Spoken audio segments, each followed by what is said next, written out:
الحمد لله نحمده ونستعينه ونستغفره ونؤمن به ونتوكل عليه ونعوذ بالله من شرور أنفسنا ومن سيئات أعمالنا من يهده الله فلا مضل له ومن يضلله فلا هادي له ونشهد أن لا إله إلا الله وحده لا شريك له ونشهد أن سيدنا وسندنا وحبيبنا وطبيب قلوبنا ومولانا محمدا عبده ورسوله صلى الله تعالى عليه وعلى آله وأصحابه وبارك وسلم تسليما كثيرا أما بعد فأعوذ بالله من الشيطان الرجيم بسم الله الرحمن الرحيم لن ينال الله لحومها ولا دماؤها ولكن يناله التقوى منكم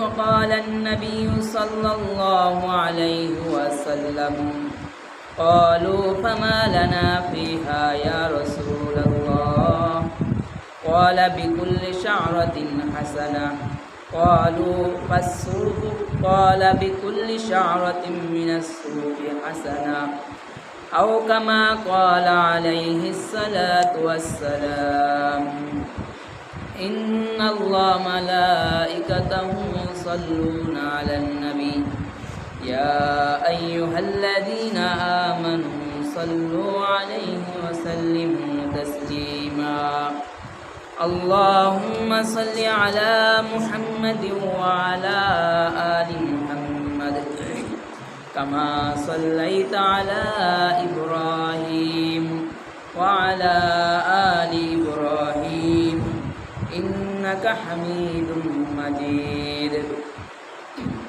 اللهم بارك على محمد وعلى آل محمد كما باركت على إبراهيم وعلى آل إبراهيم إنك حميد مجيد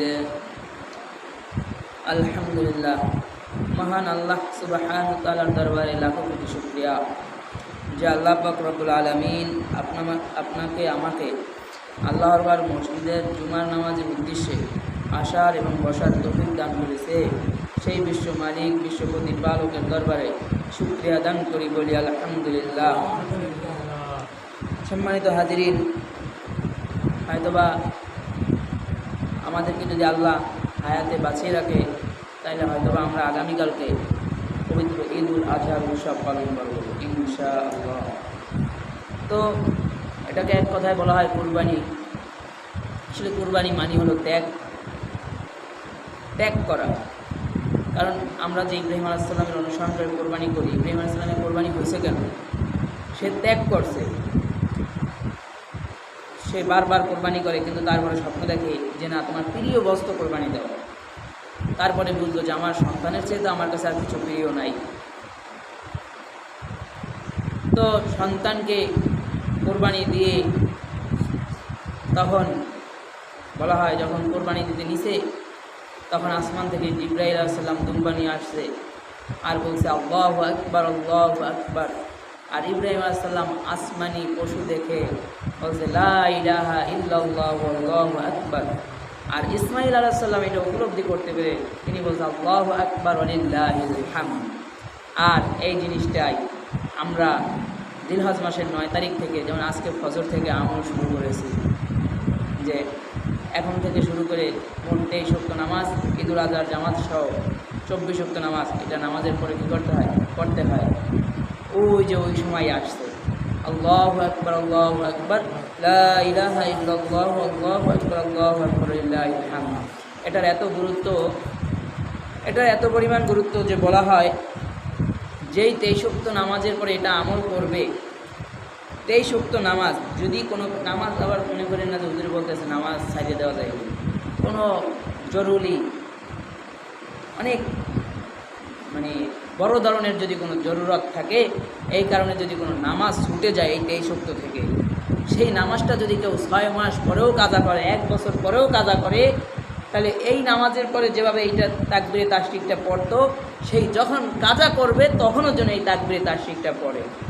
এতটাই গুরুত্বর সহিত বলা হয়েছে। তো কোরবানি মানে হলো ত্যাগ। আবার আমরা ঘটনা শুনছি যে কাবিল হাবিলকে হত্যা করছে।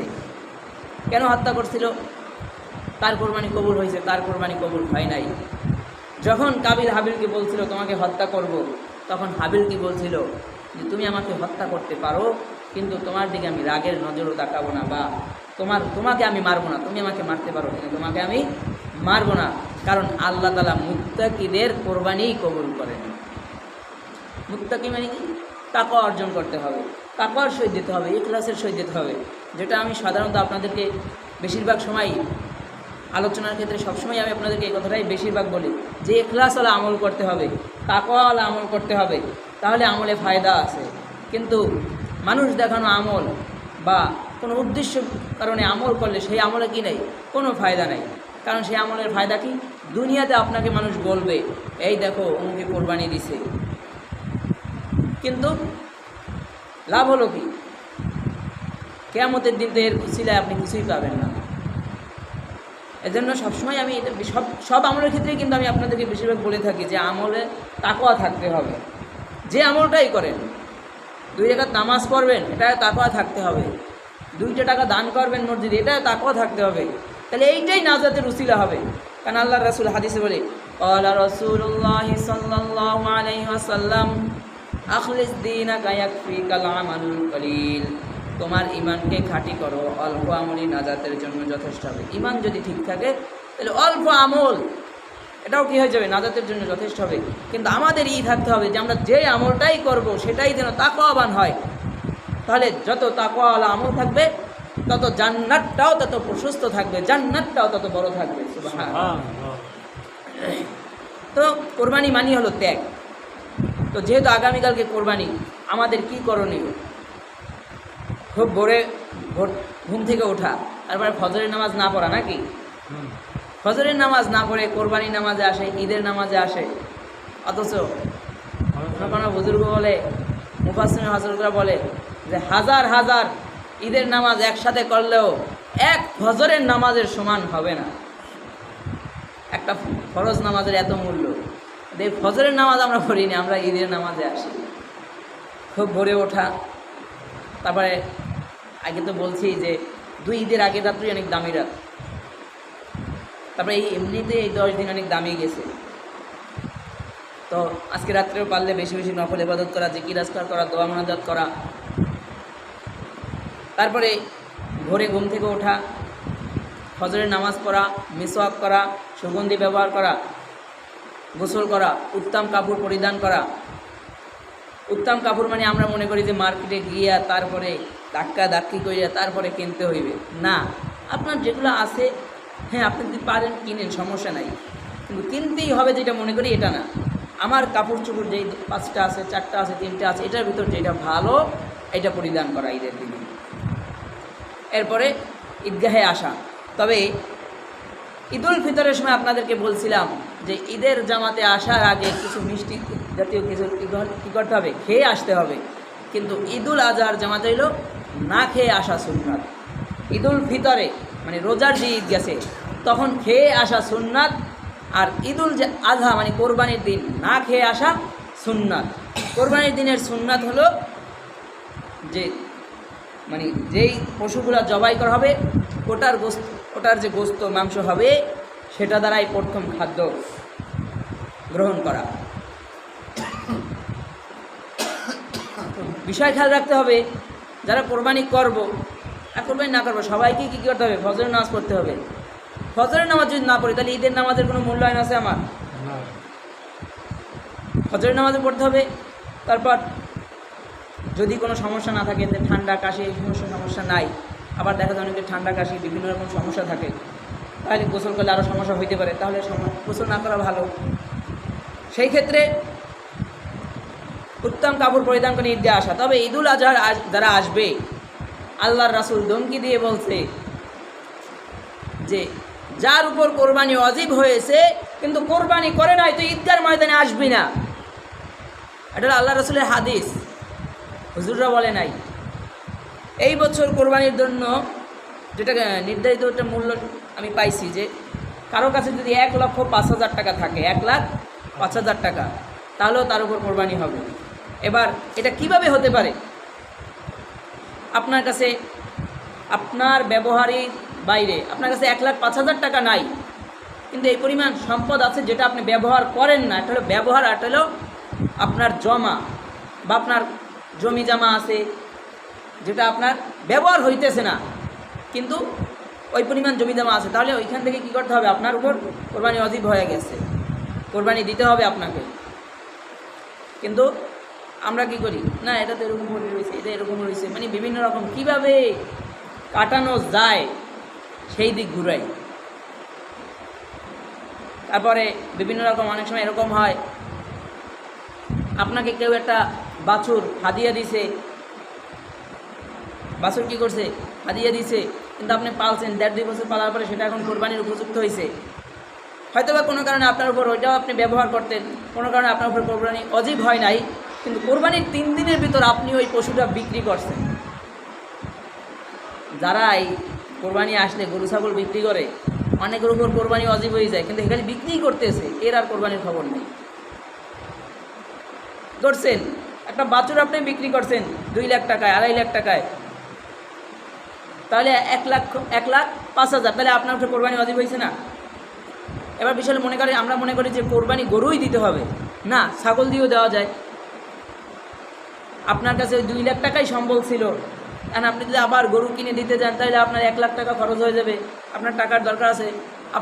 আপনাকে তো বলে নাই যে গরু দিতে হবে, আপনি 10,000 15,000 টাকা খরচ করে একটা ছাগল জবাই দেন, তাহলে তো আপনার কোরবানি আদায় হয়ে যাবে।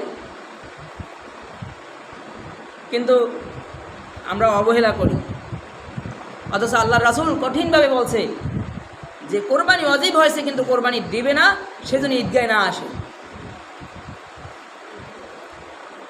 তারপরে ঈদের নামাজ একটু আগে পড়া, তারপরে পশু জবাই জন্য প্রস্তুতি নেওয়া। নিজের পশু নিজে জবাই করা উত্তম, নিজের পশু নিজে জবাই করা উত্তম। তবে এক্ষেত্রে বিষয় হলো, আমি যে আমার পশু জবাই দিব, আমার কোরবানির দোয়া বা আমার বিসমিল্লাহি আল্লাহু আকবার এই বলাটা শুদ্ধ থাকতে হবে। এটা হলো মুফাসসিরিন কেরামের মত। উলামায়ে কেরামের মত হলো যে নিজের পশু নিজে জবাই দেওয়া উত্তম, ঠিক আছে, কিন্তু আমি যে বিসমিল্লাহ বলে জবাই দিব, এই বিসমিল্লাহর সহি শুদ্ধতা থাকতে হবে। কারণ আমি আপনাদেরকে কোরআনের শুদ্ধ অশুদ্ধ বুঝাইতে গিয়া একটা কথা আরও 2-3 সপ্তাহ আগে বলছিলাম, যে কেউ যদি কুল হুয়াল্লাহু আহাদ, কুল এখানে হলো কফ লাম আসছে, তার মানে এখানে কুল হুয়াল্লাহু আহাদ বলে, তাহলে কি অর্থ হলো কি হে নবী আপনি বলুন। আর যদি এই কফের জায়গায় কাপ দেয় কুল হুয়াল্লাহু, তাহলে কি হবে? হে নবী আপনি বলুন আল্লাহ খায়। অর্থ পরিবর্তন হয়ে যায় না? তো আমার যদি দোয়া ঠিক না থাকে, শুদ্ধ না থাকে, তাহলে কোনো জবর জেরের কারণে ভুল হলে আমার অর্থ পরিবর্তন হয়ে গেল, তার মানে আমার পশুটা আল্লাহর নামে জবাই হলো না। এই জন্য নিজের পশু নিজে জবাই করা উত্তম, তবে সেই সহি শুদ্ধতা, আপনি যে বিসমিল্লাহ আল্লাহু আকবার বলবেন বা দোয়াটা পড়বেন, সেটার শুদ্ধতা আপনার ভিতর থাকতে হবে। তারপরে বিষয় হলো, কোরবানি যারা এখন মোটামুটি সবাই পশু ক্রয় করে ফেলছেন, সেগুলো তো আগেই গেছে। অংশীদার গরু বা মহিষ এগুলা বা উট এগুলার সাথের অধিক থাকতে পারবে না, যেহেতু এগুলো আগেই মাসালা চলে গেছে। তাহলে সামনে এখন আমরা হলো কোরবানি করব। কোরবানি করার পরে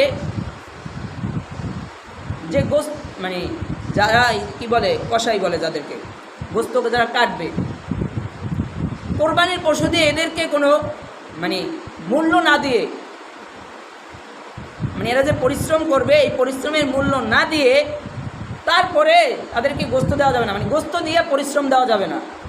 হ্যাঁ, এ সারাদিন আপনার এখানে কাজ করছে, আপনার কোরবানির গোস্তে বানাই দিছে, অবশ্যই সে আপনার কাছ থেকে কিছু গোস্ত প্রাপ্য, তবে সেটা হবে যেভাবে আপনি 3টা ভাগ করবেন এবং সেই 3 ভাগ থেকে আপনার পক্ষ থেকেই তাদেরকে কিছু দিবেন। কিন্তু এটা নয় যে তুমি সারাদিন কাজ করছো, এবার তোমাকে গোস্ত না দিলে কেমন দেখায়, এই নাও তুমি 2 কেজি নিয়ে যাও, 3 কেজি নিয়ে যাও, বা তোমরা 5 জন কাজ করছো 5 কেজি নিয়ে যাও, ভাগ করে খাও, তাইলে হবে না। তাদের সাথে চুক্তি করে, তারা যে চুক্তি করবে সেই চুক্তি অনুযায়ী তাদের সাথে কাজ করে, মানে এই চুক্তিটা আসবো যে আমাকে এত টাকা দিলে আমি কাজ করব, সেই চুক্তি পরিশোধ করতে হবে। তারপর আপনাকে বিবেক খাটাতে হবে, যেই লোকটা এখানে সারাদিন কাজ করছে, তার কোথাও যায় নাই, তখন তাকে কিছু গোস্ত দিতে হবে যাতে তার বাসায়ও তিনি গোস্ত রান্না করতে পারে। তারপরে বিষয় হলো জবাই। যিনি জবাই দিবেন তাকেও পারিশ্রমিক দেওয়া জায়েজ আছে। এখন বলবেন যে হুজুরের দিকে টানছে। আসলে আপনারা দেখবেন পারিশ্রমিক দেওয়া এখানে জায়েজ আছে। আমি যেখানে টাকা দেওয়া জায়েজ নাই আমি সেক্ষেত্রে বললেই দিছি আপনাদেরকে যে আমাকে দোয়া করানোর পর টাকা দিবেন না, আমাকে এই করানোর পর টাকা দিবেন, এগুলো আমি আপনাদেরকে বলে দিছি। কিন্তু বিভিন্ন কারণেও জায়েজ আছে। কোরবানির সময় যিনি জবাই দিবে, এনাকে যে জবাই দিবে, কারণ এ আপনার পশু হালাল বানাই দিতেছে, তারপরে এই যে জবাই দিবে। গেল বছর একটু একটা কথা বলি আর কি, আমার মনে পড়ছে। আমি এক মাদ্রাসার আর কি দায়িত্বে ছিলাম। মাদ্রাসায় আমিও মানে বড় হুজুরের দায়িত্বেই ছিলাম আর কি, আরও একজন ছিল বড় হুজুরের দায়িত্বে। আমি তো আর সবসময় মাদ্রাসায় থাকতে পারতাম না। তো আমার যে মসজিদ ছিল ওখানে কিছু চামড়া ছিল, ওগুলো আমাকে প্রত্যেকবারই বলতে যে চামড়াগুলো আপনি নেন। আমার তো আর মাদ্রাসা ছিল, মানে মাদ্রাসায় কালেকশন হতো না, সেজন্য আমি নিতাম না। একবার তাকে বললাম যে চামড়াগুলো নেন মাদ্রাসায়। সে একটা লোক বগুড়া থেকে না বরগুনা থেকে সঠিক খেয়াল নাই, নিয়ে আসছে ভাড়া করে, যে এই লোক এখানে জবাই দিবে, তারপর জবাই কিছু হাদিয়া পাবে, এইভাবে। এই লোকের সাথে আর একজন লোক ঠিক করে দিছে। এই লোক তো গরু শোয়ায়, আর একজন লোক আইয়ে কয় আপনি সামনেটা যাই ধরেন, মানে এই লোক শোয়াইছে, আর একজন আইকে আপনি সামনেটা ধরেন, আর এই মাঝখানে জবাই দেয়, তার মানে এই আর জবাই দিতে পারে না। বিকেলবেলা এসে বলে আমার কাছে, হুজুর আসছি তো দূর থেকে, কালকে একটা নতুন ছুরিও কিনছি, মোটামুটি ১,৫০০ টাকা খরচ হয়েছে, কিন্তু আমি একটা টাকাও হাদিয়া পাইনি। বেচারা মানে এমন একটা অবস্থা, মনে হয় যেন কান্না করেই দিছে। পরে আমি মাদ্রাসায় কথা বলে বললাম এনাকে ১,০০০ টাকা হাদিয়া দিবেন। তো তারপরে দেখা যায় যারা হুজুরের ছুরি নিয়ে নামে, বিভিন্ন সময় ছুরির পিছিয়ে খরচ আছে। আপনি তো দেখছেন যে হুজুরের শুধু ছুরি নিয়ে নামছে, আপনার পশু জবাই দিয়ে দিছে, কিন্তু আপনি তাকে পারিশ্রমিক দেন নাই। পরের বার কিন্তু তিনি আর জবাই দিবে না, পরের বার আপনার খোঁজা লাগবে, হুজুর আসেন। তখন হুজুর বলবে আপনারটা বিকালে দেখবো আনে, আপনারটা কালকে দেখবো আনে, আজকে একটু সমস্যা আছে, বা আমি আজকে এই বছর জবাই দিব না। এর কারণ হলো, কারণ একটা ছুরি নামাতেও খরচ আছে। যেমন এই বছর আমি যে ছুরি আনছি, আমার ছুরি আনতে এবং বরিশাল বসে দাঁড় দিয়েছে, আমার ৬০০ টাকা অলরেডি খরচ হয়ে গেছে। তা আমি যদি আমার পারিশ্রমিক এখান থেকে না পাই, সামনের বার কি আমি বরিশাল দিয়ে ছুরি এনে এখানে জবাই দিব? আর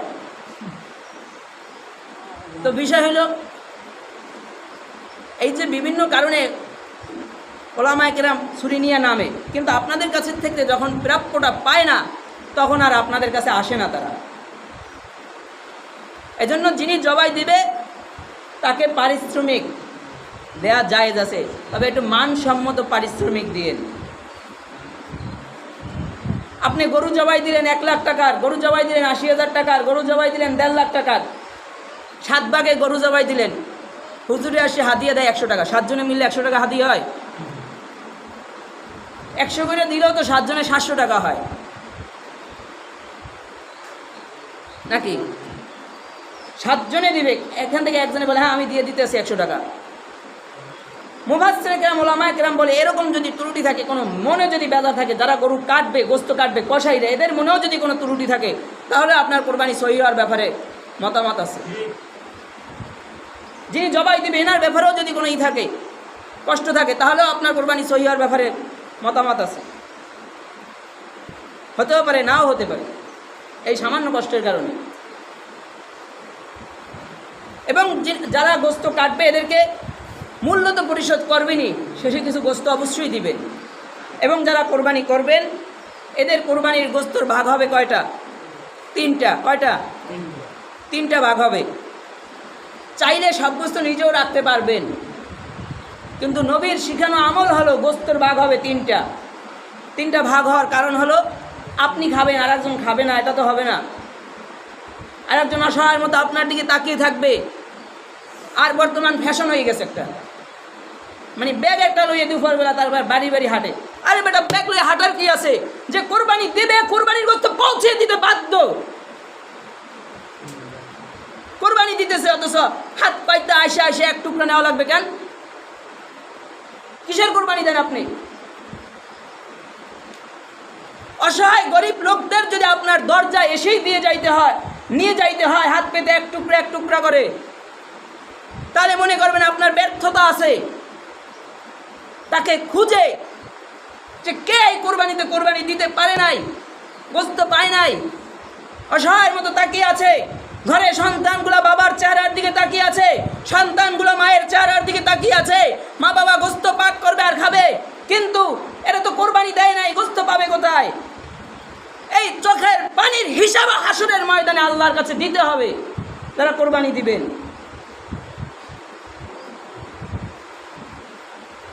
অতএব যারা হাত পাততে আসে, এখন তো এটা নিয়ম হয়েই গেছে, এখানে বললেও কি আর না বললেও কি, কালকে দুপুরবেলায় দেখা যাবে ব্যাগ লইয়ে সিরিয়াল ধরে নামবে।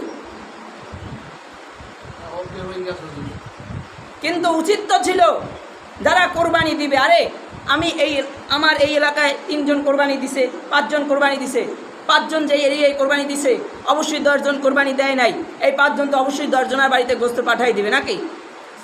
এই 10 জনকে আর নামতে, কিন্তু আমরাও এই 5 জন দেই নাই। আর ওই 10 জনও শেষ পর্যন্ত সন্তানের মুখে হাসি ফুটাতে তারপরে রাস্তায় নামতে বাধ্য হয়েছে।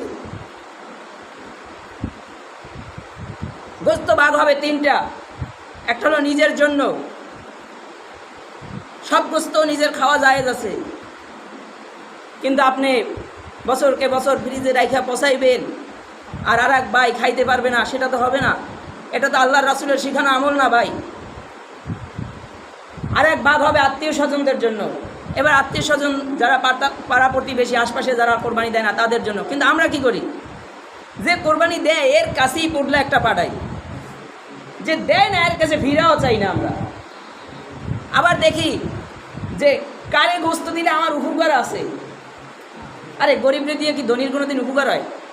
গরিবরে দিয়ে তো ধনির এই উপকারই হয় যে ওর আল চাষ করে দিবে, ওর বিল্ডিংয়ের রাজমিস্ত্রির কাজ করে দিবে, ওর বাড়ির কাঠমিস্ত্রির কাজ করে দিবে, ওকে রিক্সা চালিয়ে তারপরে বহন করাবে। এটাই তো গরিবকে দিয়ে ধনির উপকার হয়। এছাড়া গরিবকে দিয়ে ধনির কোনো কাজ হয়? কিন্তু সে তো চাকাই থাকে যে এরে গোস্ত দিলে সামনে 3 দিনের দিন আমি দাওয়াত পাবো, এর কোনো কিছু আয়োজন হলে আমি দাওয়াত পাবো। আমরা সেই আশায় গোস্ত বন্টন করি। অথচ কারেন্ট নেই, অথচ উচিত ছিল যে কে কতটা অসহায় এটা খুঁজে তারপর তাকে দেওয়া। 1 ভাগ নিজের, কোরবানি ভাগ হবে কয়টা? গোস্তর ভাগ হবে কয়টা? 3টা। 1 ভাগ নিজের, 2য় ভাগ পাড়া প্রতিবেশী বা আত্মীয় স্বজন যারা থাকবে এরা, 3 নম্বর ভাগ থাকবে গরিব মিসকিন অসহায় যারা থাকবে এদের জন্য থাকবে। 3টা ভাগ হবে। 1 ভাগ নিজের, আর 1 ভাগ থাকবে আত্মীয় স্বজন পাড়া প্রতিবেশী যারা কোরবানি দিবে না এদের জন্য। যে কোরবানি দিছে এর গোস্তর অভাব আছে, এর কাছে পাঠানোর কোনো প্রয়োজন নাই, যে দেয় নাই একে আপনি দেন। আর 3 নম্বর ভাগ হবে অসহায় দূর থেকে যা আসবে গরিব মিসকিন। তবে খেয়াল রাখতে হবে তারা যখন এসে আপনার কাছে হাত পাতে, আমরা তো যখন রাগ কন্ট্রোল করতে পারি না, ঘাড় ধাক্কা দিই, থাপড় দিই, লাথি দিই, এরকম দৃশ্য বাংলার জমিনে আছে। আরে সে তো অসহায়ত্ব হয়ে তারপরে আপনার কাছে এসে হাত পাচ্ছে, আর আপনি তাকে থাপ্পড় দেন, আপনি তাকে অপমান করেন, আপনি তাকে গালি দেন। আপনি এটা বলতে পারেন যে ভাই তুমি আসার আগে আমার গোস্ত বন্টন করা হয়ে গেছে, এখন আমার সম্বল থেকে আমি তোমাকে 1 টুকরা 2 টুকরা দিতেছি। আর যদি না পারেন যে ভাই আমার গোস্ত বন্টন করা হয়ে গেছে, আমার পক্ষে আর দেওয়া সম্ভব না, কিন্তু তার সাথে খারাপ ব্যবহার করা আপনার যাবে না। কারণ বলা হয়েছে মাজলুমের আহ উচ্চারণটাও বের করো না মুখ থেকে, মাজলুম আহ বলবে এটা বের করো না। আপনি কোরবানিও দিলেন আর মানুষের মনে কষ্টও দিলেন, তাহলে লাভ হলো কি? এরপরে বিষয় হলো কোরবানির যে চামড়া থাকে, চামড়াটা নিজে যিনি কোরবানির দাতা মানে যার পশু ইনি ব্যবহার করতে পারবে, চামড়া নিজে ব্যবহার করতে পারবে। তবে এক্ষেত্রে ব্যবহার করাই শর্ত। যদি চামড়া বিক্রি করে যে আমি তো চামড়া ব্যবহার করতেই পারবো, তার মানে আমি এটা বিক্রি করে তারপরে আমার কাজে লাগাই না। যদি গরুর চামড়া বিক্রি করা হয় তাহলে সেই সম্পদ কী করতে হবে? সব সদকা করে দিতে হবে, একটা টাকাও বহন করতে পারবে না, গ্রহণ করতে পারবে না।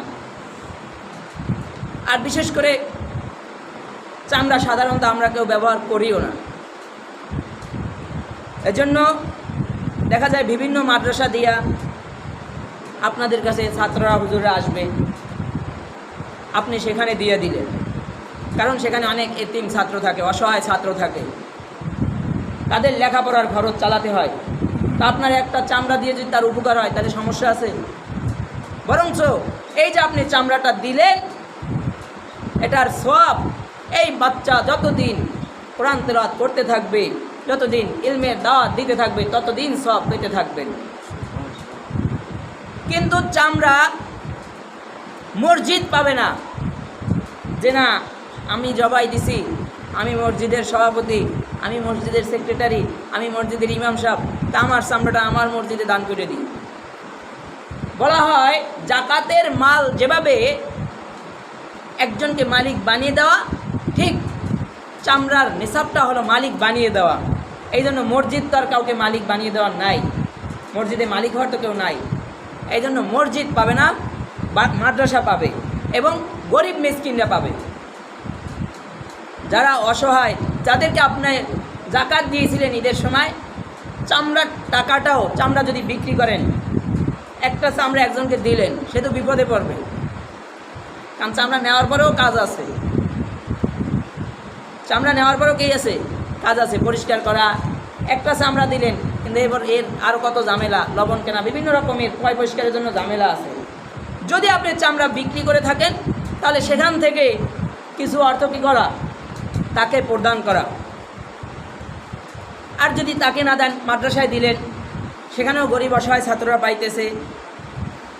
তবে আপনি এটা খুঁজে তালাশ করে দিবেন যে আমি যে চামড়ার টাকাটা দেব, আমি যে মাদ্রাসা লিল্লা বোর্ডিংয়ের চামড়াটা দেব, এই মাদ্রাসায় আসলেই ছাত্রদের উপর হক আদায় হয় কিনা, আমি যে টাকাটা দিব এই মাদ্রাসায় আসলেই এটার প্রাপ্য ছাত্ররা হয় কিনা, এতিম ছাত্ররা হয় কিনা, এটা তালাশ করে তারপরে দিবেন। আমরা তো দেখি যে হুজুর হুজুরে আমার পরিচিত, বাস তারে দিয়ে দিছি।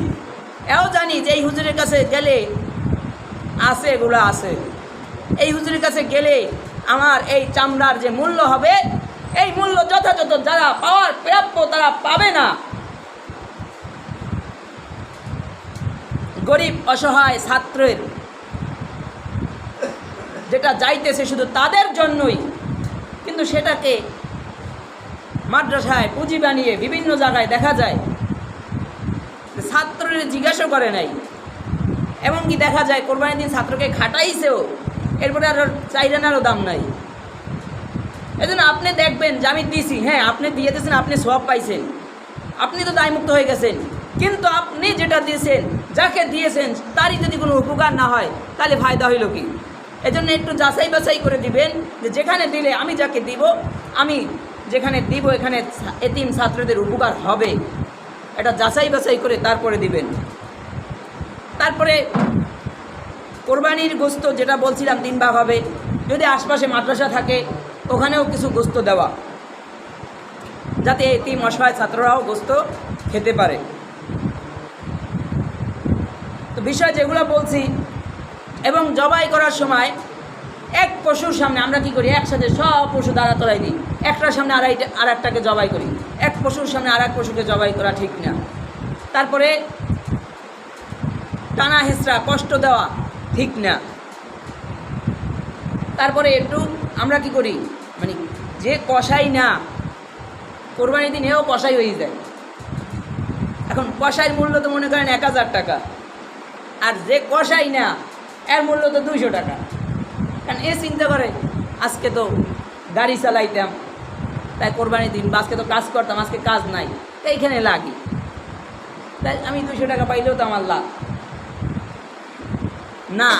উচিত হলো ভালো একটু টাকা খরচ হইলো, আপনি 1000 টাকা খরচ করতেছেন, এখানে 2 টাকা বেশি খরচ করলে সমস্যা কী, যাতে পশুটা ভালোভাবে ধরতে পারে। আমি এরকম দেখছি, জানিই না কোরবানি পশুর চামড়া কীভাবে সেলতে হয়, জানিই না। আমি জবাই দিয়ে রাখিয়ে গেছি, পরে আইসে দেখি রক্তে এবং গোবরে সব মাইকে ফেলাইছে। পরে কয়, মালিক জিজ্ঞেস করে কী করছোস, হুজুরের চামড়া আটকাই দিয়ে যায় না। পরে আমি বললাম, চামড়া আটকাই দেওয়া কি হুজুরের দায়িত্ব? তো বিষয় হলো যে অভিজ্ঞ লোক নেওয়া, যাতে পশুরও কষ্ট না হয়। কারণ যে কষাই না, এর যখন হুজুরে পোষ দিবে কী করবে, কল্লা সাইডে দিবে, এখানে পশুর কষ্ট আছে কি না। বরঞ্চ যোগ্য লোক নিলে তখন কি হবে, কারণ আপনাকে জবাই দিলে আপনি কি কইবেন, হ্যাঁ আমার জবাই দেন ইসমাইল আলাইহিস সালামের মতো। যতই ছোট হোক, একটা নিষ্পাপ বাচ্চা যে আজকে জন্ম নিছে, ওরেও যদি আপনি কি করেন, মারতে যান, ও আর সর্বোচ্চ শক্তি দিয়ে চেষ্টা করবে, কি করবে, বাঁচার জন্য কি করবে, চেষ্টা করবে। তা যেই পশুকে কোরবানি দেওয়া হইতেছে, ওকে যখন ছুরি চালানো হবে, ও তো বাঁচার চেষ্টা করবে কিনা। আর এখন আমি যিনি কষাই, ইনি যদি দয়ালু হয়, তাহলে কি আরে ওরা মরান দেশে সাইডে দিবি নাকি। অ্যাক্সিডেন্ট তো এইভাবেই ঘটে। এই জন্য খুব সতর্ক থাকা, এবং 2 টাকা খরচ হলেও যোগ্য লোক দিয়া তারপরে আপনার পশু ধরাবেন, যিনি ভালো ধরতে পারবে, আপনি জানেন এরকম লোক নেওয়া। কারণ আপনি জানেন যে ও কষাই, বা কষাই না হলেও অনেকের কী আছে, বিভিন্ন কাজবাজ করে, তারপর কী আছে, এই কাজের যোগ্যতা আছে, তাকে নিয়ে নেবেন। কিন্তু যে জীবনে কাজ করে না, এরে দিয়ে ধরতে দিচ্ছেন, পরে কয় হুজুরের ছুরিতে দান নাই, তাই পশুটা অনেক জিদি। পশুর দোষ আর হুজুরের দোষ, সব শেষ বেলা যাইয়া হুজুরের দোষ আর পশুর দোষ। কিন্তু না, যিনি ধরবে খুব সতর্কতার সাথে ধরবে, কারণ গরু ধরার কিছু নিয়ম আছে। গরুর চামড়া একটু পিছলা টাইপের এবং মোটা। গরু তো ধরছে, চামড়া ধরে নাই, ছুরিতে যতই দাঁড়ো ওটা নামবে না। ছুরিতে দাঁড় না হইলেও হুজুরে নামাইবে, মোটামুটি তো দাঁড় হইছে, হুজুরে নামাইবে, আপনি ধরেন ঠিক করে। এবং পশু জবাই দেওয়ার পরে, জবাই হয়ে গেছে, সবাই রুহ যাইতে অনেক সময় কম বেশি লাগে না। একজন মারা গেছে, কেউ দেখবেন মারা দেওয়ার সময় ছটপট করতে করতে 10 মিনিট গেছে, আবার কেউ লাভ একটা মারি উঠে কি সাথে সাথে মারা গেছে, হয় না। তো গরু একটা জবাই দিয়েছে, এর রুহ বের হওয়ার তো সময় দিবেন, মানে এত ব্যস্ত থাকে যে এর আরেক জায়গায় ধরতে হইবে, আরে এখনও মনে হয় জবাই হয় নাই, ওখানে গুতাগুতি করে, এটা ঠিক না। হয়তোবা ওর রুহটা বের হতে সময় লাগতেছে, ও যতক্ষণ লড়াচড়া করবে ততক্ষণ ওকে একটা পৌঁছো দিতে পারবেন না অন্য কোথাও, ওই পর্যন্ত অপেক্ষা করতে হবে। জবাই দিছে, গর্দান কাটছে, তো জবাই হয়ে গেছে, 3টা বা 4টা রক কাটছে, জবাই হয়ে গেছে। এখন গরুর হাত, এই পাও লড়তেছে বা একটু লড়তেছে, এই জন্য জবাই হয় নাই না। তারপর অনেক সময় দেখা যায় অনেক জায়গায় গরম পানি ডালে, জবাই হয়েছে ওইখানে গরম পানি ডালে, এটা তো মোটেও ঠিক না। এই সমস্ত কাজ করবেন না। এবং গরু যে, আমি তো যেটা আগেই বলছি, যে যোগ্য লোক থাকতে হবে, যে আইডিয়া আছে যে গরুটা এইভাবে ফালাইলে আর ওঠার কোনো লাইন নেই, গরু ফালাই যে তারপরে বিভিন্নভাবে পশুটাকে, মানে এমন একটা পর্যায়ে করতেছে যে বিভিন্নভাবে পশুটাকে কষ্ট দিতেছে, এই পাও বাঁধে তো ওই পাও খোলে, ওই পাও বাঁধে, ফালায়, গরুটা আবার ওঠে, আবার ফালায়। মানে আপনি যেই জায়গায় জবাই দিবেন ওই জায়গায় নিয়ে তারপর ওকে ফালাইবেন, এবং কী করে ফালায় এই জায়গায়, তারপরে আর ওই জায়গা দিয়ে টাইম নিয়ে তারপর নিয়ে আসে, টাইম নিয়ে আইন নিয়ে তারপরে, এই কষ্ট দেওয়ার অধিকার আপনার নাই। তো যাই হোক, অনেক কথাই ছিল, কিন্তু বলে তো আর শেষ করা যাবে না, কিন্তু যতটুকু এই 3 সপ্তাহে আপনাদেরকে বুঝাইতে পারছি ওই অনুযায়ী আমল করলেও আশা করি কোরবানি সহি শুদ্ধ হয়ে যাবে ইনশাআল্লাহ। আল্লাহ তাআলা সকলকে আমল করার তৌফিক দান করুন। বলুন আমিন। আখির দাওয়ানা আলহামদুলিল্লাহি রাব্বিল আলামিন।